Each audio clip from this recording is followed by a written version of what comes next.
Welcome to Changing Higher Ed, a podcast dedicated to helping higher education leaders improve their institutions. With your host, Dr. Drumm McNaughton, CEO of The Change Leader, a consultancy that helps higher ed leaders holistically transform their institutions. Learn more at changinghighered.com. And now, here's your host, Drumm McNaughton. Thank you, David. My guests today are Bill Conley and Bob Massa from Enrollment Intelligence Now. Our listeners may remember Bill and Bob from a previous show where we've discussed the enrollment cliff and other topics. Since his retiring from Bucknell University, Bill has partnered with his longtime friend Bob Massa, former Dean of Enrollment at Johns Hopkins, to assist universities in overcoming their enrollment challenges, especially how things have changed in the post-COVID era and what institutions must be thinking about to ensure their enrollment meet their goals and needs going forward. Bill and Bob join me today to talk about the massive changes and challenges that the enrollment managers are facing and what higher ed institutions can do to stabilize and even grow enrollment in this new normal. Gentlemen, welcome back to the show. Thanks a lot, Drumm. Great to be here. Yeah, thanks, Drumm. Glad to be here as well. It's my pleasure. We always have such fascinating conversations when you guys are on the show, specifically around enrollment, something that's, uppermost in leadership's minds right now. Before we jump into that, gentlemen, would you give us a little background so the listeners, those of them who haven't joined us before, can get to know you a little bit? Sure. Well, just like everyone, I started out as a child, but beyond that, I began in admissions and financial aid at the graduate level, actually, at Columbia University Teachers College when I was working on my doctorate back in 1974, and only spent about a year and a half there. Quickly went to Colgate University in the financial aid office, and then worked with admissions in doing all of the freshman aid packaging. I also did some admissions recruiting for Colgate in New Jersey, actually, was my region. From there, I went on to Union College as a financial aid director and then an associate dean of students. Went to Johns Hopkins as the dean of enrollment there in 1989.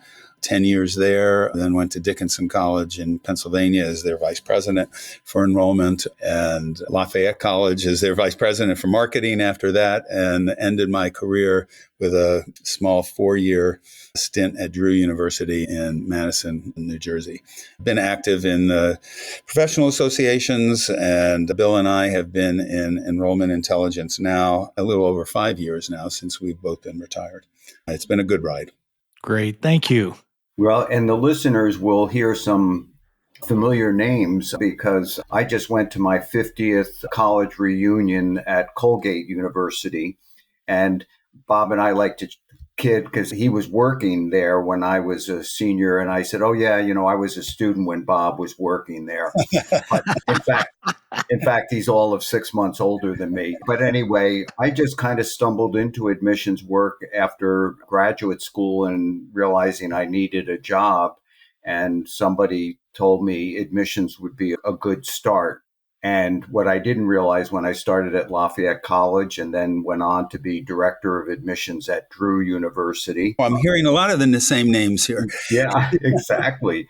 And then went on to be dean of admission at Case Western Reserve University. And in 2002, kind of succeeded Bob as dean of enrollment and academic services at Johns Hopkins, and then wrapped up my career at Bucknell University as vice president for enrollment management.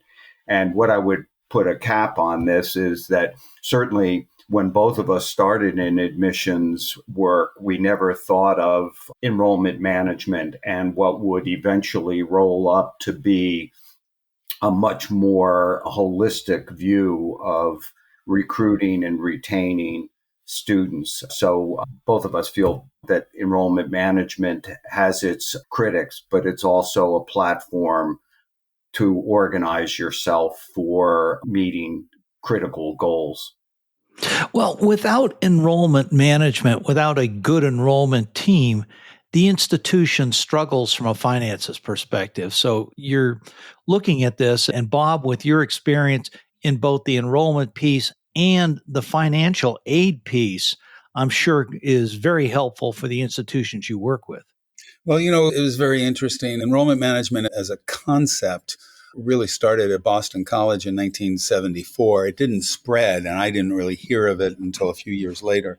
But actually, that's kind of what I was doing at Colgate, because I also worked in the admissions office. As I said, I had a region in New Jersey. And so I had this sort of dual position, if you will. And the only thing that I did in financial aid was with new students, which was freshmen. So even back then, while we didn't call it that at Colgate, it was beginning to develop.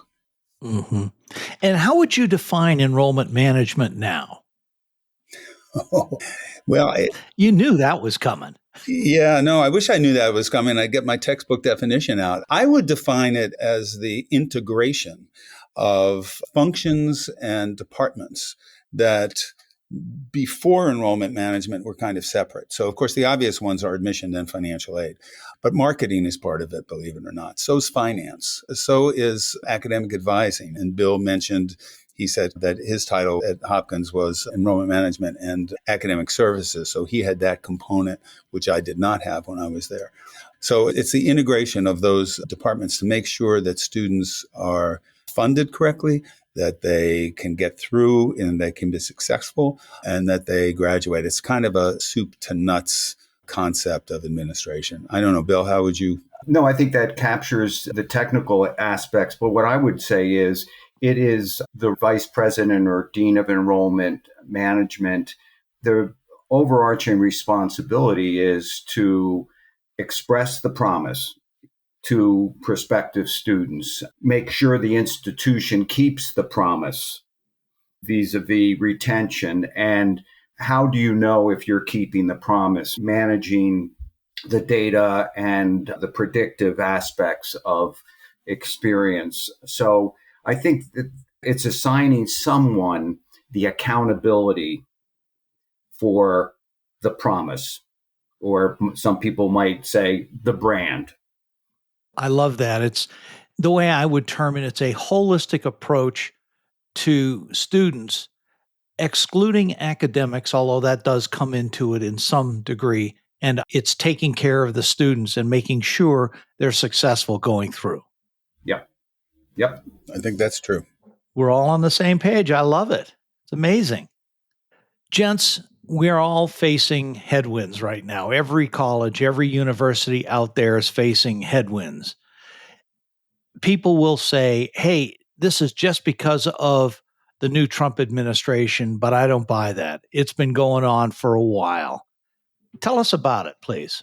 I'll jump in, Bob, first to say that some of this is going to sound like deja vu, as Yogi Berra would say, deja vu all over again, or, Bill Murray in Groundhog Day. And so for the last decade to 20 years, people have talked about the high school graduation rates and how it's going to ebb and flow. But now we are clearly, this is not deja vu all over again. This is the real deal. And what we're seeing is that the recent census data, that there's, after this peak of 2025 in high school graduations, there will be a very gradual decline through 2033. And then by 2039, there's expecting on an annualized basis, not just one drop, but on an annual basis, a drop of 650,000 high school graduates per year. That computes to 15% decline. And again, it's going to be a geometric reality. The other thing is that it's going to be very local, and we'll get into this later with the listeners, is national data is useful to some degree, but most colleges are local. Their pull is within 100 miles. So, the reality is the Northeast, Midwest, and West are going to have a greater contraction in high school graduates than other regions of the country. 38 states are going to see the decline at that level, and some of them are going to be much steeper. And here's a surprise. Nobody will be surprised. 32% drop in Illinois, 27% in New York, 20% Michigan, 17% Pennsylvania, 29% in California is their expected decline through 2041. The one area of growth in this is the Hispanic population. It'll rise from 26% of the high school graduates to 36%. But again, their likelihood to go to college is much lower than other populations. So in the end, we are talking about a very significant decline. And as we will talk a bit later, is you need to really understand its localized impact on your institution and your pool of prospective students. Yeah, it reminds me of the statement, all politics are local. That's what we're seeing here. Yeah, all enrollment is local. So what the other thing that I think people need to understand is not only is the N going to be shrinking, but we're already seeing a significant shift or downward trend in the percentage of high school graduates going directly to four-year colleges. Mm-hmm. And to put a fine point on it, in 2016, the peak was 70% of high school graduates went directly on to college of 2-year or 4-year. It is now down to 62%. Wow.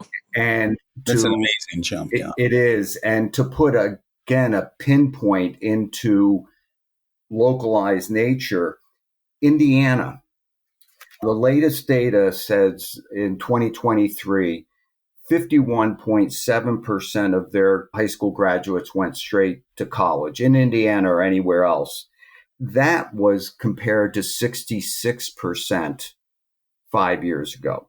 Again, we'll talk more about where are they going or what are they doing if they're not going to college. Yeah. So again, we're just simply saying these are very real metrics and have very real impacts based on where your college is located.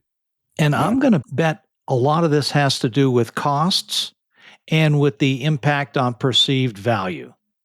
It does. I was just thinking that one of the reasons I think for the decline in the percentage of high school students going directly onto 4-year college, 2 or 4-year colleges, is this notion of value. Most people don't realize this, but the average net tuition that families pay for undergraduate education, now adjusted for inflation, of course, it actually, hold on to your seat, Drumm, it actually fell in the past 10 years.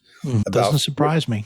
About 40% for 4-year publics and by about 12% in private nonprofit colleges, if you account for inflation. And this is according to the College Board's annual Trends in College Pricing report. It excludes loans, but it includes grant aid. So the flip side of this is that colleges are deriving less revenue, right? So if it's costing in adjusted dollars, if it's costing families less, then colleges are deriving less income because they're giving more of a discount. They're giving more financial aid. And we've seen that discount rate go up significantly. That's right. That's right. And we'll talk about that in a minute as well.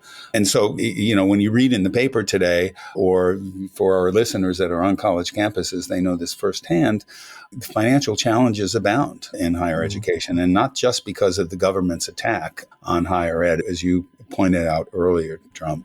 Another thing to consider, higher income families, particularly at expense of private colleges, are still going to be paying a lot because the list prices actually have increased. For example, tuition, fees, room and board, if you bring all of them together, 10 years ago, 2014 to 2015, at public 4-year colleges, went down in inflation-adjusted dollars, but it actually increased 35%. From those 2 years, from 2014 to 2024. When you look at the price in the catalog or on the website in 2014, and you look at the price in 2025, a 34% increase. Now, of course, inflation during that time was about 33%. Sure. So that's why the real cost is less. And this is really the same with private colleges. So the total average net price, including room and board, increased by only about 4% adjusted for inflation, 2014 to 2024. But when we look at the average actual price, this significant change. It went from $44,000 to $58,000 today, or a 32% increase, slightly under the rate of inflation. That said, though, the data that was just released, I just read this a couple of days ago from Sally May and Ipsos, a survey of 1,000 students and 1,000 parents, showed that the families spent on the average about 9% more on college in 24-25 than they did in 23-24. So again, when we take inflation out of the equation, these prices are rising. The families in that survey said that on the average, half of the price was funded by their own funds. 27% was accounted for by scholarships and grants, and the rest through loans. Mm-hmm. There's other things that are going on as well. Competition is a big thing right now, especially you're seeing a lot of low-cost options out there. Yeah, and I read an article recently, and an individual who is one of the senior directors at Fitch, who does the college, the kind of the integrity of their finances. And her comment was, quote, "The only thing that will restore stability in the higher education sector is a renewed sentiment that it's worth it." So I think this is really important. I have read that, and this was the Lumina Gallup survey that comes out just recently, right, that people are perceiving more of a value of higher education now than they were even a year ago. Drumm, it really depends on how the question is asked. Oh, of course, always. Because the question in that Gallup survey was, how much confidence do you have in higher education? Not so much on the value side, but how much confidence. And in 2015, 57% said they had a great deal of confidence in higher ed. That fell to 36% in 2023, but there have been reports of students who feel that, and this is the Gallup survey of students, that students who are currently enrolled, almost 3/4 of them said that they thought their program was worth it. And only 8% said it wasn't. So students and parents have a little different view here in terms of the value. And moving to, the competition, I'm a former AP U.S. history teacher. When I say former, it was in another era. But I used to tell the story of the railroad industry when it almost went belly up. And one comment was, the problem was the railroads thought they were in the railroad business, not the transportation business. And they didn't anticipate vehicles that could fly and vehicles that could travel on the road, et cetera. And I think this is something that higher education, too many people have been thinking and strategizing that they're in the 4-year private college business. No, they're in the post-secondary education business. And the competition in that area has been going on, whether it's YouTube certifications, stackable courses, certifications, on-the-job training, and sometimes higher education said, oh, well, we slew the dragon a number of years ago at the University of Phoenix and remote learning and all of that, and everybody thought that would eat their lunch. And what they did was, of course, incorporated some of those instructional platforms. But to go back and link this, so we are seeing that if they're not going to college, what are they doing? We are seeing that according to a poll that was 1,600 college-bound students, the percentage who definitely plan on going or returning to college, interestingly, by race, 50% of both Black and Hispanic said they intend to go on to college. Mm-hmm. What was an outlier was only 42% of the identified white students said they were going to. And therein lies a very subtle demographic reality, is they're more likely to have access, whether it's from family wealth or other options, where college might not seem to be as important. And again, for so many colleges, the white student population, which is decreasing faster than the overall that we talked about earlier, they seem to be peeling off. And of course, the male population has been peeling off for years at a higher rate of not going on to college. So I think that, again, we'll talk about this in our what are we going to do about it, is you really need to understand your local economy and how students within 100 miles, high school students, are making decisions.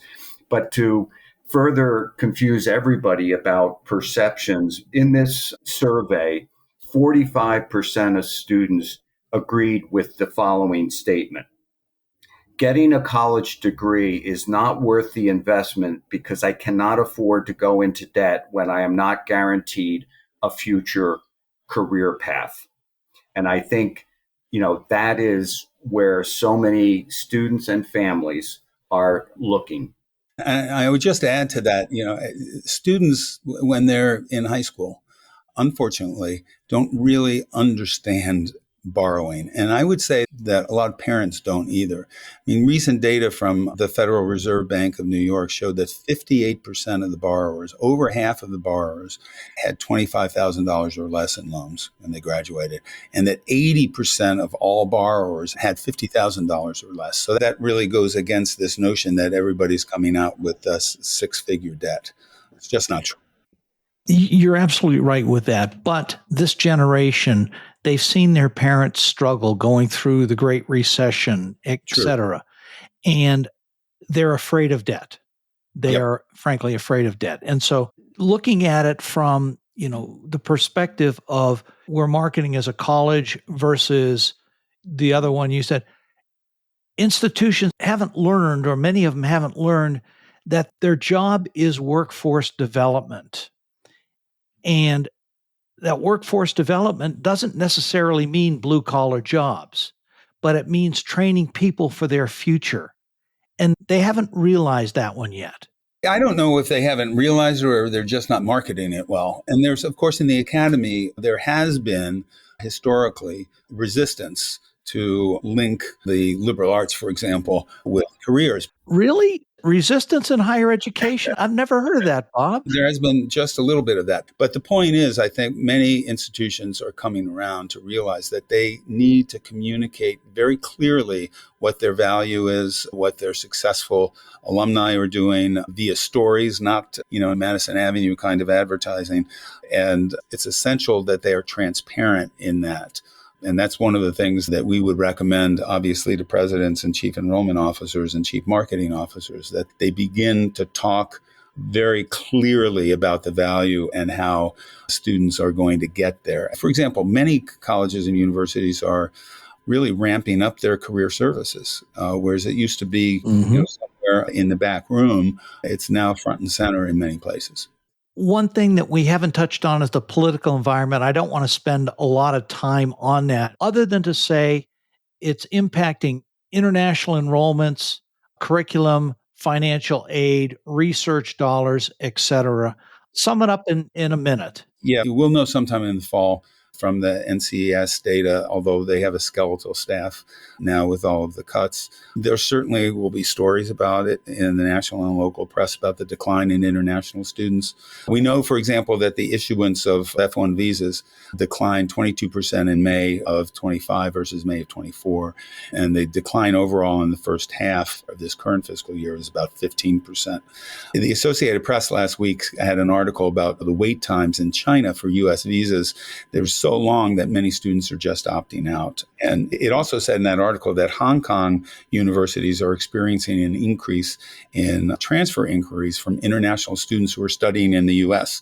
So that's another issue that is going to impact not only the bottom line, financial line for colleges and universities, but it's going to impact the educational experience of all students. As recently as today, there was an article in Inside Higher Ed that quoted NAFSA in suggesting that international enrollment in the U.S. could decrease by 30 or 40%, and that's $7 billion to the U.S. economy. So it's a problem. So we have seen, and you guys have detailed the biggest challenges that higher ed is facing right now, and frankly, they're significant. So what's a president supposed to do about this?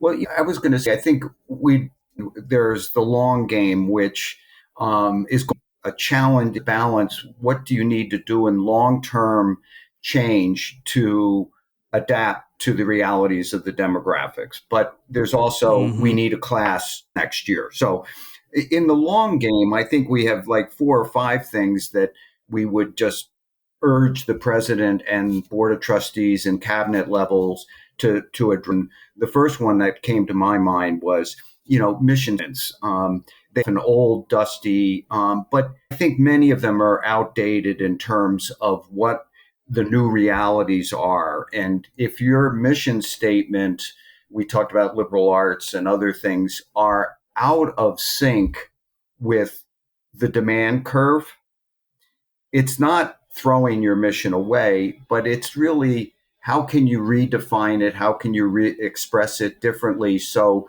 it supports changes that you're going to have to make downstream? And, the faculty will point, this is not mission statement, but if your mission statement says it is, that helps. So that would be my first thought. Bob? Yeah, I think aligning enrollment targets with demand. And again, that's something that colleges have not traditionally done. But in the new reality, the new financial reality and the new demographic reality, they're going to have to do that. It's really important, for example, to study the trend over time of applications from different regions of the state and different programs to align your recruiting efforts to where the students are and what they're interested in. And then basically proactively look at program demand and consider consolidation or in some cases eliminating programs with low enrollments. That's a tough one. And mission statements are the basis for everything going forward. Having done multiple institution strategic plans, people go, mission statement, we don't. No, people need to understand what you stand for, and that's your mission statement. And then if you're not aligned with your enrollment targets with demand and your mission statement, you're completely out of alignment and you're going to be going every which way but the right way. Remember in the beginning when Bill was talking about his definition of enrollment management and he said keeping the promise? Yes. And that's really what we're talking about here. The mission statement has to contain that promise and we have to deliver on it. And we, meaning not the enrollment managers alone, obviously. I mean, the core of the institution are the faculty and they have to deliver on that promise. Otherwise, we won't have students to teach. Well, and a promise is a promise. What's the promise? It's the mission statement. So if you in something that nobody wants, that doesn't help. Even if you're fulfilling it for fewer and fewer. But I think we're a lot of certainly public college level legislatures eliminating programs using metrics. Say in the last 4 years, if you didn't have more than 3 graduates in this program, close it. So we're seeing a lot of that. And, the colleges need to really look at those numbers. And it's hard because you have tenure faculty and everything. But that's foot traffic. And if students are not enrolling in these programs in any numbers, to say your average class size is 8 is not necessarily a positive. No. Our projects most recently have all been focused on academic alignment with demand. So, Bob, there are lots of elephants in the room, but, this kind of long range, the discount rate as expressed, or the declining net tuition rate. How do you tackle that one? Yeah, I mean, we talked a little bit about that earlier, and there's going to be even more challenge now, I think, with the changes in the Parent Plus loan. Fortunately, the student loan, the direct loan, hasn't been changed thanks to the Senate, but the parent loans now have a cap on them of $20,000 a year and $65,000 total, whereas before, we're talking about undergraduates now, before parents could borrow the difference between the total cost of education and the financial aid that they were getting. And on the graduate side, the Graduate Plus loans, of course, have been eliminated, and students can now borrow a maximum of $20,500 a year or $100,000 total, unless they're in professional programs, and then that goes up to $50,000 annual and $200,000 total. But we could do an entire podcast really and take 3 more hours to talk about discount rates. It's extremely, extremely difficult to reduce dependence on discounts in order to enroll a class. I mean, once you get into the game and it escalates and your competition is doing the same thing, if you're aiding just about everyone with scholarships or grants, you can really consider a tuition reset. Most places don't like to do that. I had some experience with that in the last 4 years of my career at Drew. And actually, we saw a slight increase in net tuition revenue per student when we lowered the tuition because we gave less financial aid. But the real benefit was that we enrolled more students, 12% more students. And so the total net tuition revenue actually went up. And I believe if we began to roll back our list prices, then this notion that college is too expensive, it's not going to dissipate, but it'll lessen. Here's the problem, though. If you're at an elite institution that's only giving financial aid to 40% of the students and 60% are full payers, you cannot afford to decrease your tuition at all. It's only if you're aiding just about everyone that you can afford to do that. So with that rolls into the international students because many institutions have depended on international enrollment with very little, if any, discount to the tuition to help them make their bottom line. Right. And that's, when we say that there's going to be a $7 billion hit to the economy, that's part of it. Mm-hmm. I also read a short piece today by Karen Fisher of the Chronicle of Higher Education in which she said that argument of a massive loss of financial resources if international students decreased by 30 or 40% is not flying in some circles, especially for the critics, because exactly what Bill was talking about earlier, that international students are concentrated on the West Coast, on the East Coast, and in a few regions of the South. But other than that, they don't have that big an impact on the economy. So people in regions that are not in those major metropolitan areas aren't as concerned about the decrease in international students. But as a nation as a whole, it's going to be a hit. Mm-hmm. Folks, this ends part 1 of our podcast with Bill Conley and Bob Massa. Tune in next week for the second half of the program, where we're going to get into a lot of the solutions that higher education institutions can do. I look forward to seeing you next week. Changing Higher Ed is a production of The Change Leader, a consultancy committed to transforming higher ed institutions. Find more information about this topic, along with show notes on this episode at changinghighered.com. If you've enjoyed this podcast, please subscribe to the show, and we would also value your honest rating and review. Email any questions, comments, or recommendations for topics or guests to podcast@changinghighered.com. Changing Higher Ed is produced and hosted by Dr. Drumm McNaughton, post-production by David L. White.